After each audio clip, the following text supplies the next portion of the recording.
Hey everyone, Luke here. Now before I get into the review, I just want to say a couple of things. First of all, the show that I'm part of, it's going really well. We're really getting into the heat of things. We've only got 3 weeks left.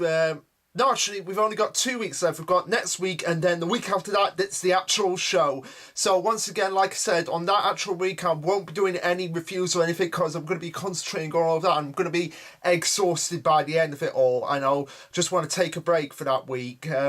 So I'm just letting you know again, while in advance, and also as well, with this, because I don't believe I've mentioned this before. If I have, then I apologise. But again, because I'm directing a little bit of this show as well, I get a chance to actually direct a bigger scale show in the future, which is what I'm working towards as well. I'm working on adapting a script that I wrote like about 7 years ago, bringing that into the forefront and just bringing that into light. And it's great to actually revisit that, because it's like meeting up with old friends again and just giving new life into them and new energy into them, since I've actually developed more in my skills of writing scripts, as well as writing plays and writing books as well. So yeah, that's all I wanted to say. Now, with all that said, let's just get right into the review.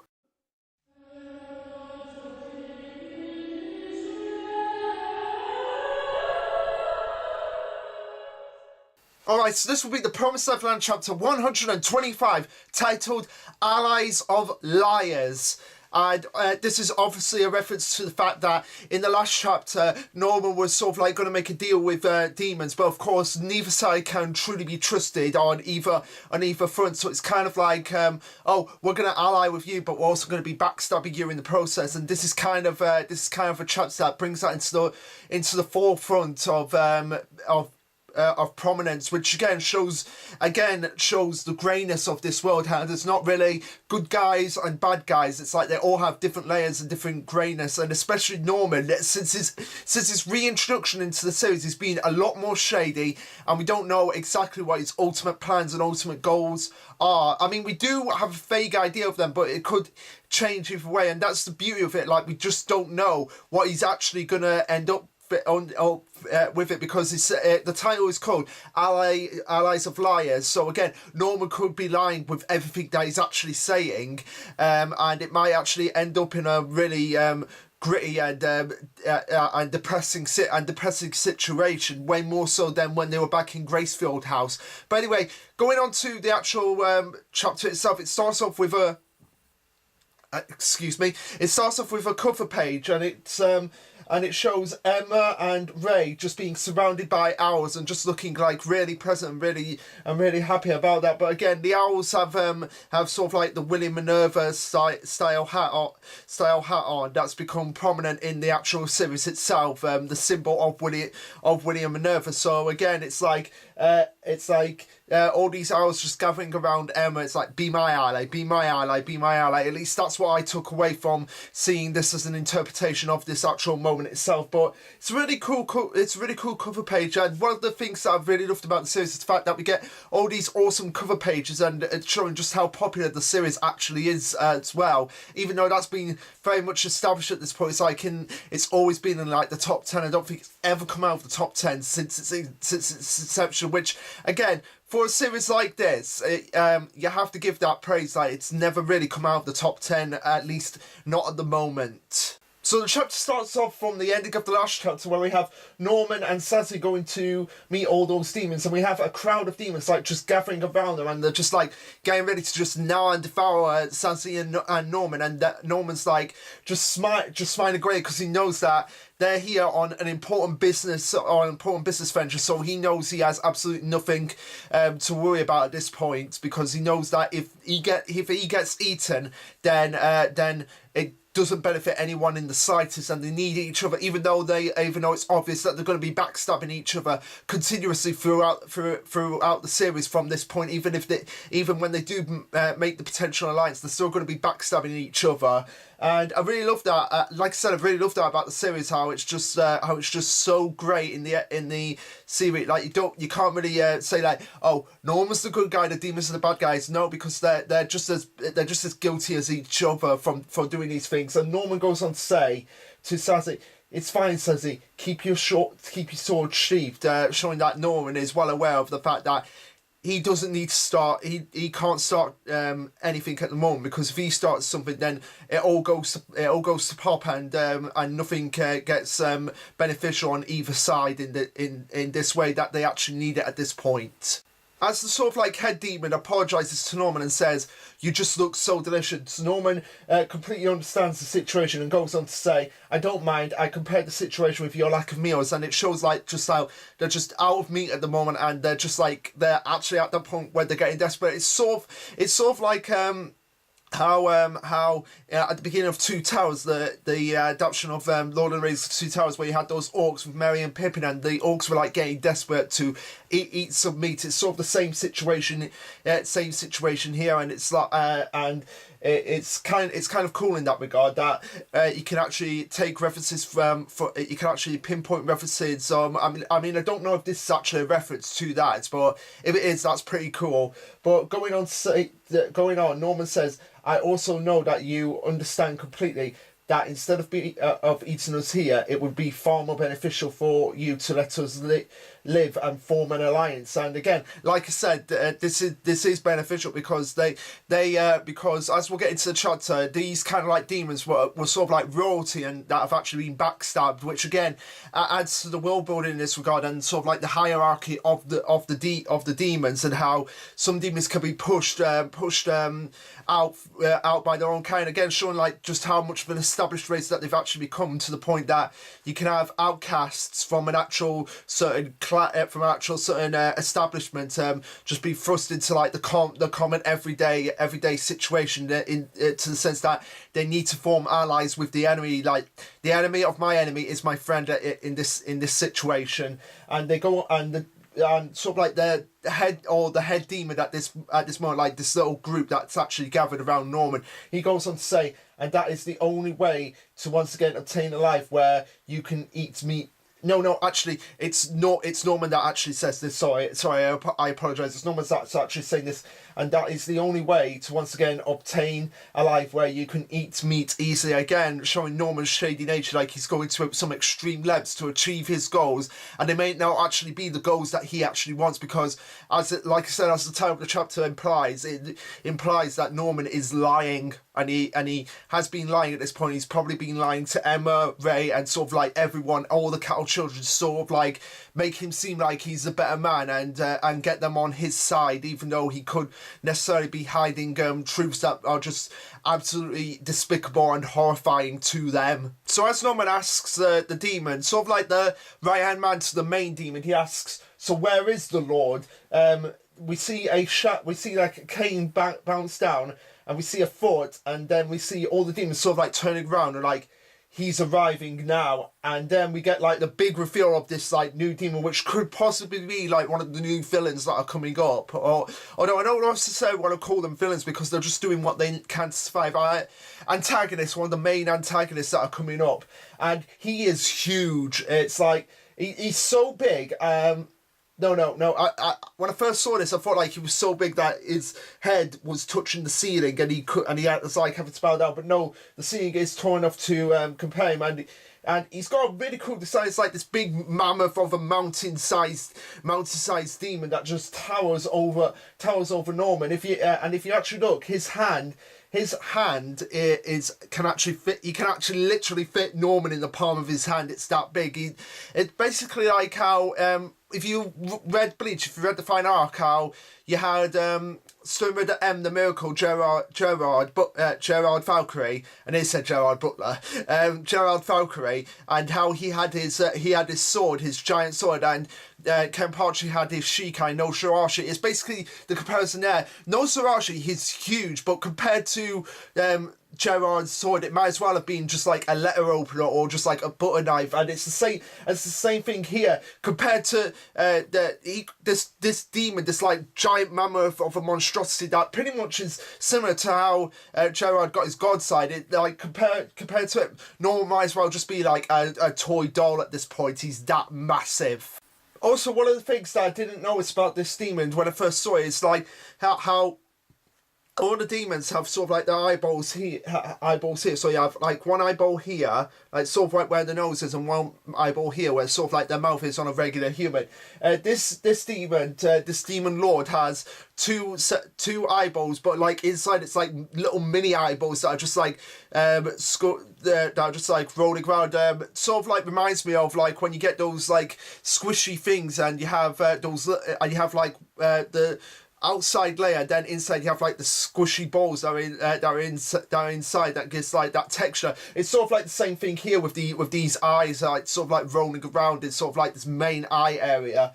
And if that gets popped, I guarantee that there's going to be a mountain of just like goo just from all the different eyes that are just going to splatter everywhere. Or maybe that's his hidden ability, the fact that even if that eye gets destroyed, one of the other guy's eyes can just regenerate and grow into an eye itself to keep the other eyes at bay, to keep him alive. But again, the demon goes on to say, "Many thanks to you for coming such a long way, William Minerva." Again, showing just how much of a persona Norman has carried on. Although, as we'll get into the end of this chapter, the demons might have like picked up on the fact that this may not be the actual William Minerva that they've been led to believe. And Norman goes on to say, it has been a while. Please extend our sudden visit, Lord Geelan.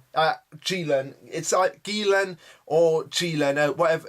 I'm gonna just say Geelan, Lord Geelan, or whatever you guys want to call it. But yeah, that's the name of the big demon, and it's sort of, and it's like, and he's got like the same as Lord Bayon or Lord Bayon, and it sort of like comes from that royal decree. And as we'll get to later in the chapter, it shows that he actually was on their level, but he's sort of like being drifted into an outcast. So like Norman is a necessary ally in this regard, even though he's a human, and they absolutely despise the fact that they're actually having to ally with humans, even though that's pretty much what they've been doing for the last 1,000 years. As Lord Geelan goes on, he states, "I did say to come along with only one subordinate next time, but did not expect you to do so exactly." So again, he probably expected Norman to just bring like a mountain of allies just to overtake them and just get rid of them there and then, and just completely overpower them. Because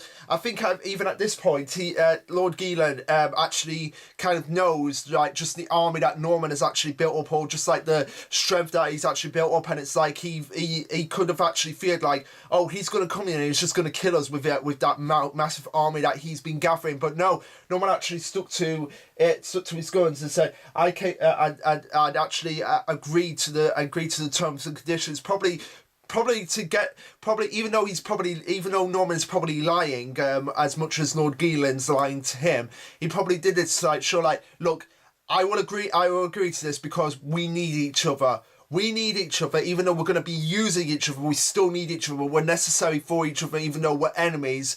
Like I said, enemy of my enemy is my friend at this point, even though they're going to probably be backstabbing each other time and time again when this alliance actually does go through. Norman reiterates this by saying, "Trust comes first. My objective is to form an alliance." So again, he had to get Lord Geelan's trust, and I think one of the criteria was like, okay, I need to actually just bring Sassy along, probably because he figured that if he ever was attacked, Sassy would just use his agility to just get him out of that situation, as it was demonstrated when Sassy went to save Emma, and he just annihilated those 4 demons without even breaking a sweat. And Norman goes on to command Sassy to relieve a bag and just throw it in front of Lord Geelan. And again, you see just even Geelan sitting down in this image. At least I feel like he's sitting down. Yeah, I feel like he is sitting down. Just like even sitting down, he's still the same size as regular demons have been shown. He's still,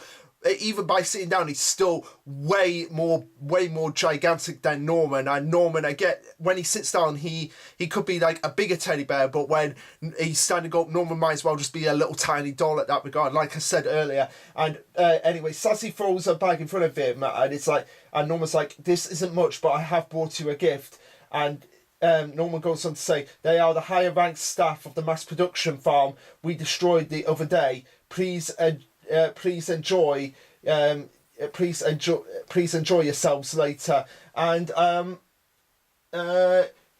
I do believe that they're actually demons. Like, they could actually be the human. Like, they are the high rank staff. No, they are the demons. So this might actually pertain to the theory that was brought up a few chapters ago. Like, I think it was in the last chapter where we actually brought this up. The two theories about about how the demons have actually kept their form.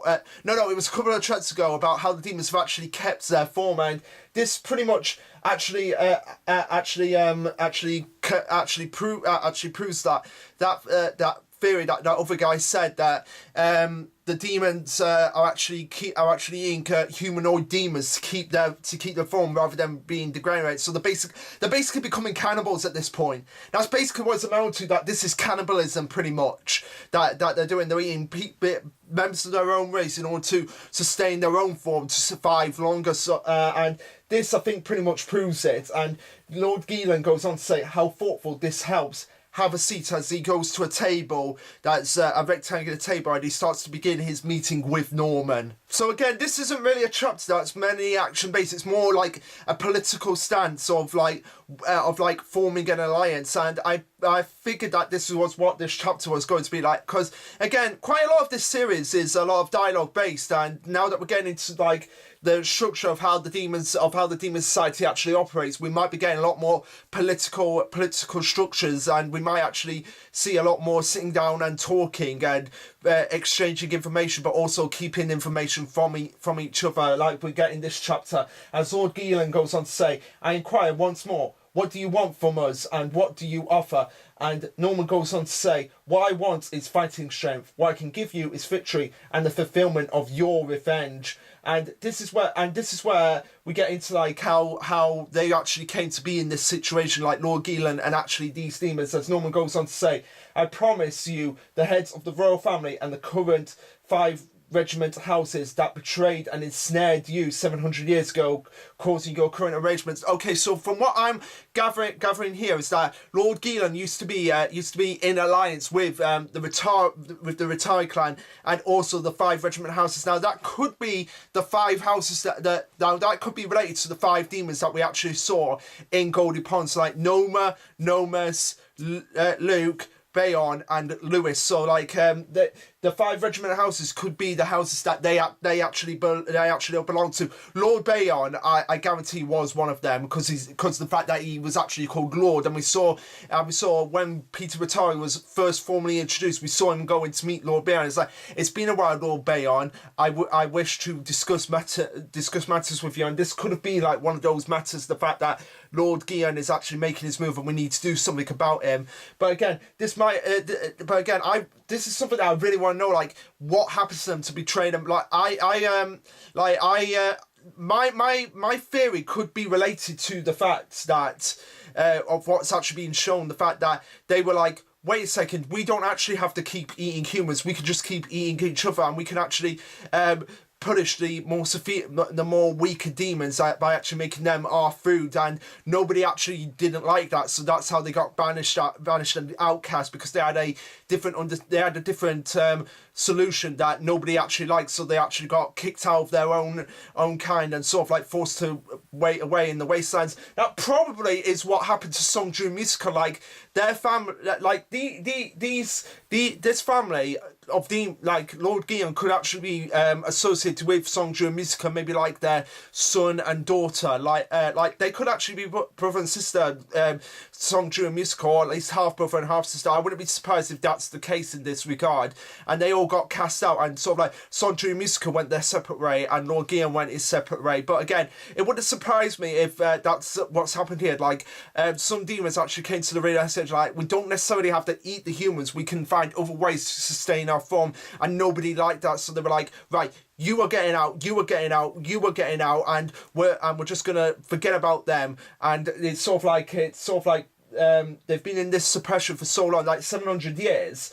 That's where the suppression's actually been with these demons, and sort of like they've come to the end of their tether. They've seen just how much that they actually want to get back in that position and actually take their revenge. So they're willing to side with the enemy, and like I said, enemy of the enemy is friend in this situation, and actually come to an understanding with them Norman carries on and says, if you exterminate the royal family and the 5 regiment houses that control the existing constitution, you can all reclaim your certain posts in the regiment. After your revenge, the world will be yours. I want to make you king. So, maybe it wasn't the fact that they... maybe it wasn't that fact that they actually had a different regiment and they sort of got booted out. Maybe it was the fact that Lord Guillaume was actually the king, and it's sort of like people were like, well, why does he get to be king? Why should he be king? It sort of reminds me a lot of The Queen and I, how where you had the Queen and in case the context here is that this is a book that was adapted into like a film over Christmas, where you had the Prime Minister and his act was to get rid of the royal family, and they sort of like became the common man, and they got kicked out and booted out in favour of a Prime Minister. So again, this might be similar to that. And also going off on a tangent about that film, one thing that I did like that they didn't include was the ending to that. The ending to the book, it turns out it was all a dream. It was all a dream, but the film actually scrapped that, and I'm really glad that they actually scrapped that, because that was when I read that, like what the book had shared, I was like, what? It was all a dream? Really? That's the best they could come up with. But that's a side note. But anyway, this might actually be a similar case that you had Lord Guillaume, who was in power, who was the king of this world, or could sort of like be seen as the god of this world, that the other god, the one that actually has those symbols that actually were blanked out, that god might have overthrown him and actually set up a regiment in place where it's sort of like he's on top, and then he's got like his subjects underneath him. So like Lord Bayon's family, Archduke Louis's family, Luke's family, Noma and Nomus's family, and he's sort of like, right, we're kicking them out. They're going to be common demons. I feel like now that would have been actually much more of a reliable situation that would give more motivation for an act of revenge that they need to have, and why Norman would want to make him king. Because even if you make him king, then you still got to worry about the god of this world, and if they want to get rid of the god of this world, then that would actually make him the actual king of this world. And I would actually like to see what his actual policies would be put in place if he actually did become the king. As Gielan goes on to say, what do you want in return? Norman says, the release of all the farm children and permission for us to self-govern. And again, so from what I'm getting here is that Norman's going to be like, okay, you're going to be the king, but we're going to govern our own area. So it's sort of like, we will go in our area. We won't bother you, and you won't bother us. You will not attack us. However we see it, we will have our own regiment, and you can have your own place, and we just won't bother each other. So you can be the king, but we will have our own patch of land that we can call our own, and we can govern it without having you guys bother us every waking hour of trying to kill us. And you see some of the demons like just acting to that, like, no way, we are not doing that.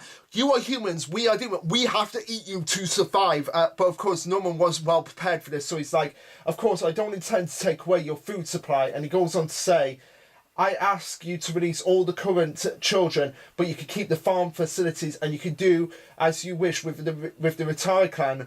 Okay, and we see like a really psychotic look from Norman, like, okay, so this is his plan. Like all the retired clan will be put in the farms, and again of the current, ask you to release all the current children. So again, this is not going to solve the issue of the cattle children. Like there's still going to be cattle children in those farms, and Norman is well prepared to just sacrifice those cattle children. So this again like just proves like Norman's shady nature, and how he's not necessarily a good guy, and how he's committed some hideous things. Because I mean, think about it. He's just saying, release all the current children, but you can keep the farm facilities. So again, they might actually keep some of the children that actually haven't been put into the been put into the farms yet. And again, he's willing to throw other humans under the bush just so that his family and the other children that have suffered for all of this can survive. But again, that just doesn't solve the situation, and doesn't make and it won't make. And if Emma finds out about this, there's no way she would agree to this. There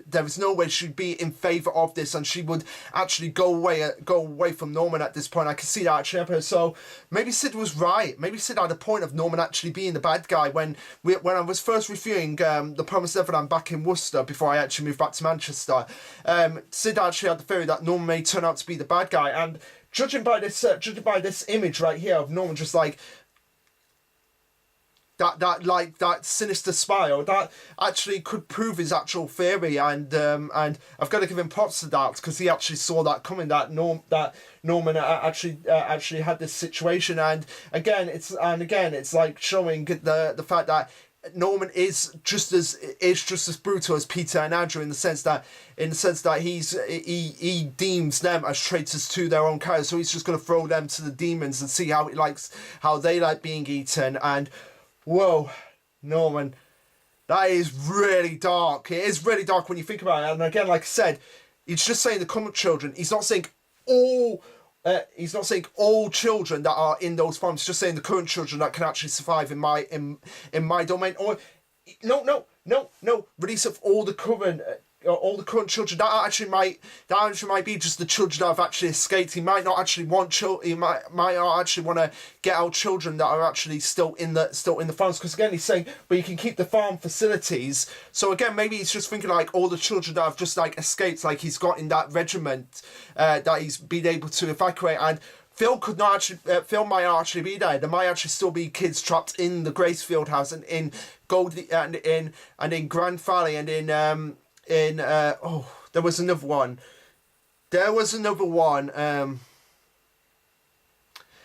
I'm blanking on the name of the other farms that are there. But yeah, there might still be kids that are still trapped in the farms and not actually being able to get out. And Norman's just being like, yeah, you can still keep them. So again, he's not actually solving the problem. In fact, he's probably making it 10 times worse. And of course, it's pretty much confirmed when Norman goes on to say, whether you eat them or cultivate them, there's nothing to worry about. With the present technology of the Atari clan, you can produce hundreds of humans from a single strand of hair. Okay, so this is probably how they've been able to advance technology through the edits, how they've been able to keep children from being produced.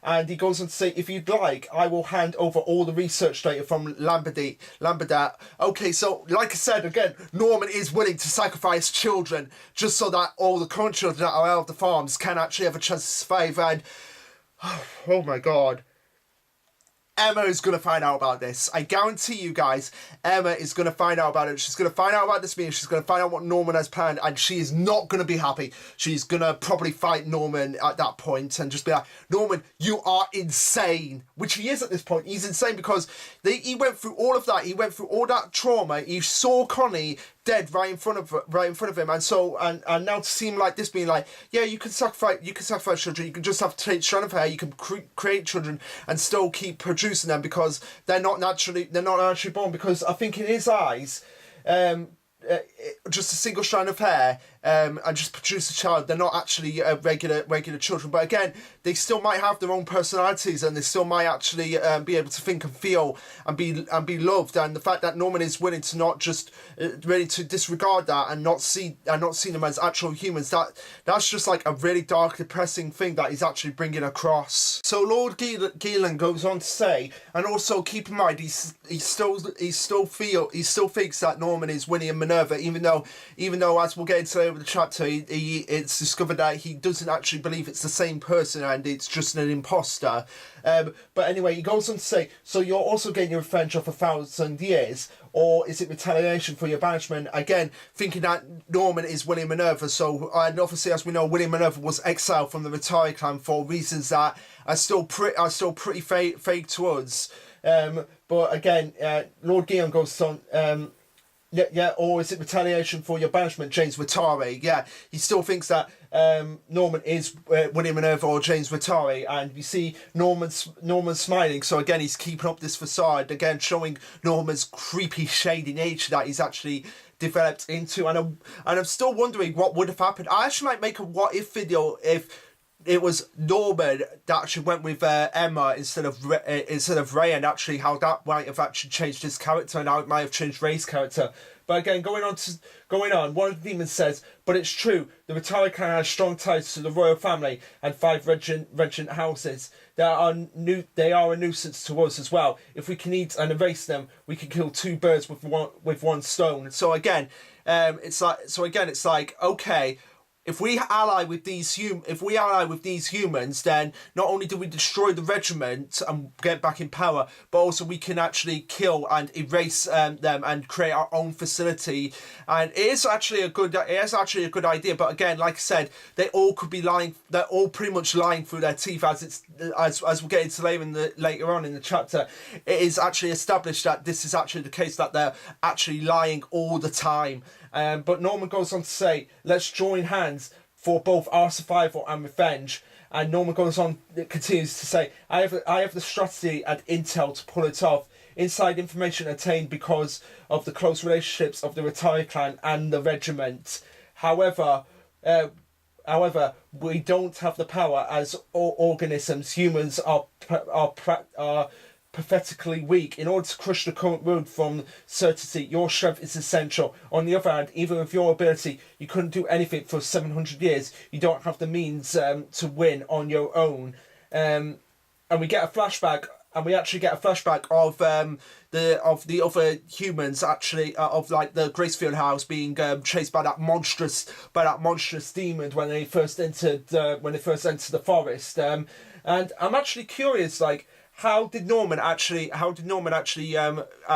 this actually flashback to this? That makes me think that Soldier and Musica are on his side. Just by looking at this image, it would make sense that Soldier and Musica were there, so they would have been able to see it and would have been able to give that information to Norman. Or it could have been the fact that there was a camera in an owl, because as we saw, when the shelter was attacked, it was established that there are cameras in the actual owls themselves. So again, that might be the case in this regard. But going on, Norman continues to say, "If we work together, we can achieve anything.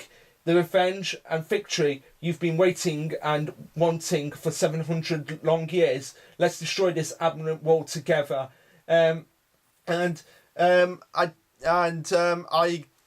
I'm pretty sure Norman did actually say, "Let's create a new world," but the way Norman's actually saying this up makes me feel like there's going to be a lot more bloodshed and a lot more killing, and Emma's not gonna obviously agree to this, and she's gonna want some answers from Norman, which might lead to a civil war between Norman's forces and Emma's forces. As Lord Guillaume thinks about it, he goes, he flashes back to the point where his clan was actually punished for reasons we don't know and was exiled into the wilderness.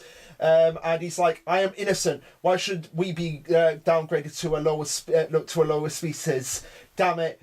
Just watch, one day I will." And then it cuts to him going, "Very well, I will allow you to self-govern. We'll keep our promise. Let's join forces." And you see him holding the contract that Norman actually wants him to actually sign. So again, I don't really know exactly what the whole deal was with him, whether it was the fact that his clan did something and they didn't agree with it, and they were banished. And he feels like, "No, my clan was in the right, you were in the wrong."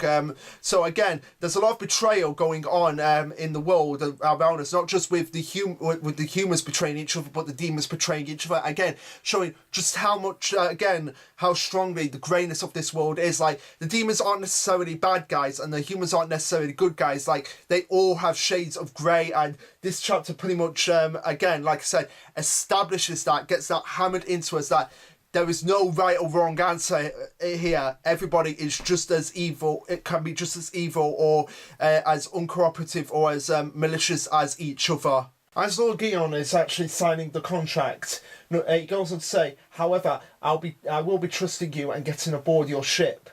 I'll be putting my life in your hands, not just my life, but those of my entire clan. What if you cannot keep this pact? If your strategy fails and you are unsuccessful in bringing us victory, what will you do, Minerva?" And Norman goes on to say, "Then you are free to eat me and my people, boil us, cook us, whatever you would like." And he goes, "Good. it's an agreement. Let's establish this world. Let's establish a new world together. And it's like, oh, and it's like, you're not establishing a new world together. You're clearly backstabbing each other here. And even though Norman is being like really horrifying here in the sense that he's willing to sacrifice children and his own kind just for the benefit of a few humans rather than giving everyone a chance to survive. I feel like he knows that this is a necessary evil to do, and even though I don't agree with him, I can at least understand where he's actually coming from. But again, Emma might not think that way, and Emma will most certainly not think that way, and she's gonna have some words to say to Norman when he gets back from all of this. She's gonna want answers, and again, it might lead to a civil war. I don't know. But again, like I said, as well, even though I don't agree with Norman, I at least got to give him credit for the fact that he's putting himself on the line. Although, what might happen here is where he says, then you're free to eat me and my people. That might mean he's actually putting the Gracefield kids' lives on the line, and Emma and of course Ray. He might be putting their lives on the line and sacrificing them for the cause if the plan actually fails. And it's sort of like he kind of like is pushing them into like agreeing with them even though they don't want to be, and it's kind of like making their whole journey moot point because of what he's actually trying to establish. Again, showing like his grey nature. You can't see the fact that they might actually see that, okay, since he failed us, we get to kill them, and that might actually come back to bite him in the arse later on in the series if this plan actually does fail. After the meeting, Norman and Sassy go away, and as Sassy is like, ugh, pretty much thinking that, yeah, I think he's pretty much thinking like, oh, I didn't get to kill anyone. Norman goes, it's okay, Sassy, all is going as planned. We don't have power. We don't have power. Allow us self-govern. They can keep the farm facilities. Those demons are just our pawns. Again, showing the tactical nature of Norman and how even though he is lying, he's using the enemy strategies to his advantage in this regard. And we flash back to them obviously using the game of chess as an example, saying we will win this revolution without spilling blood. It will be war if the children and demons collide. Even at our best, we will have casualties. That's why we won't send the children to fight. But again, Emma will probably want to fight at this point. She probably want to fight for the sake of her family, and Norman and Ray and Don and Gilda and some of us might actually want to go with her, and there might actually be blood spilled, so it might actually interfere with Norman's plan, because again, he does not know what Emma truly actually wants in this regard. Like, he doesn't want any more. Emma doesn't want anything bad to happen to the demons because she sees them as an established race at this point. But the fact that Norman is not thinking about that and he's just using them as pawns and not seeing them as individuals in the way Emma is seeing them, that's kind of like going to contrast with their two different ideologies. And again, like I said, it could lead to a civil war. But of course, Norman feels like what a certain point of his plan is that we all send demons to fight the demons. And in the flashback, which is with Vincent, Barbara and Cecilo, Vincent goes on to say, and have the mutual destruction is what you're going for, and Norman confirms that this is correct. The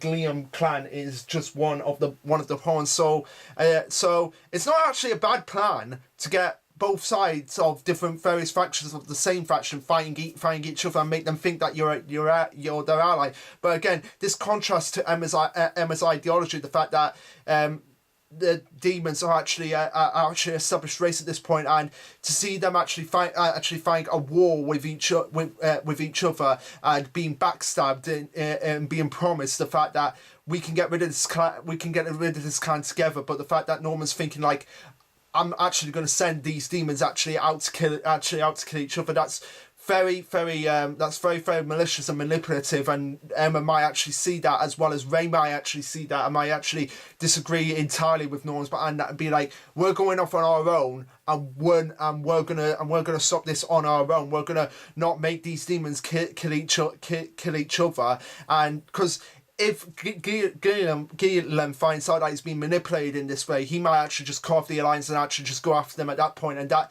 will be catastrophic for the human side as well. Back at his base, Gielan goes on to say, me forming alliance with humans, showing that he's not actually necessarily used to this, but it's it's actually piqued his interest, and it's thought like, maybe this might be an interesting concept, and we'll see how it goes. Even though he doesn't know the exact nature of what Norman's plan actually is, although I think he will figure this out eventually at some point. And he goes on to think the abolishment of the current imperial rule was our earnest wish 700 years in the making. I'm sure he will be able to achieve it. And I don't know exactly what he does with it, with the contract. He like has it open, like sticks his tongue into the paper and actually bites into it. I don't know what purpose that actually serves. I mean it's quite cool and quite creepy, but again, I don't really get what the purpose of this actual structure of this actual moment actually is that he's actually trying to achieve here. And Norman goes on, and we cut back to Norman, who goes on to say he's also lying. He has no intention of letting us children live. Oh, okay. So that's probably what he was doing. Like, he was probably licking Norman's hat, because Norman actually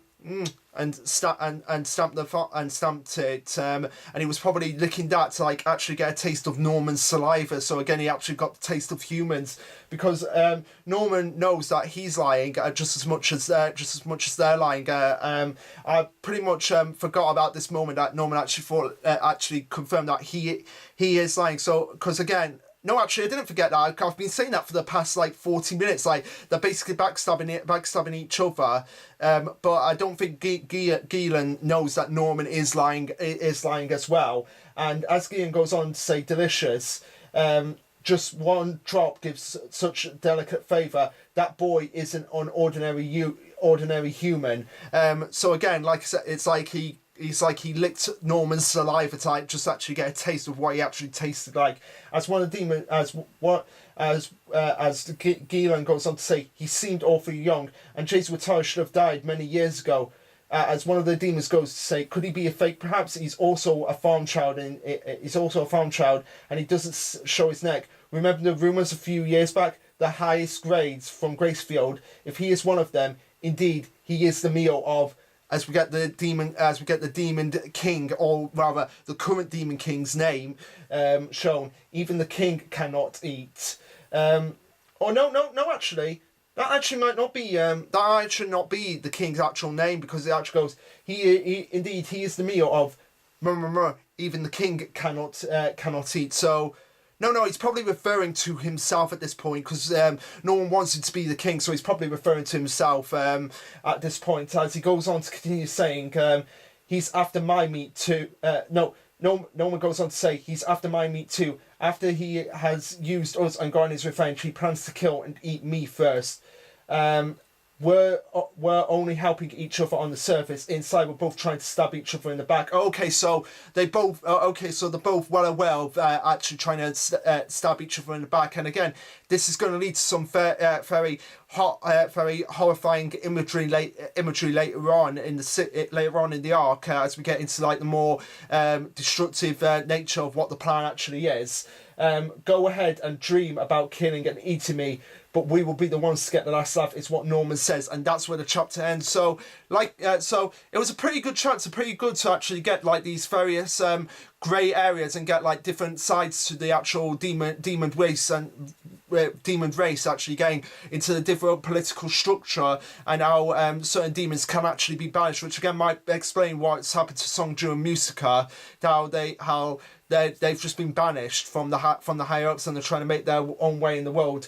But again, Norman's shade nature is making me feel like Emma again is not going to agree with what he's actually saying, and it might actually lead again to a civil war that might actually come across with a lot more horror than he initially intended, and he might actually end up dying. Norman might actually end up dying for a cause in the same way Lucas and Hugo did. I don't know. But anyway, guys, what did you think of this chapter? Let me know. Like, subscribe, comment, all that jazz. And this will be Lasher Luke signing off. Later, guys.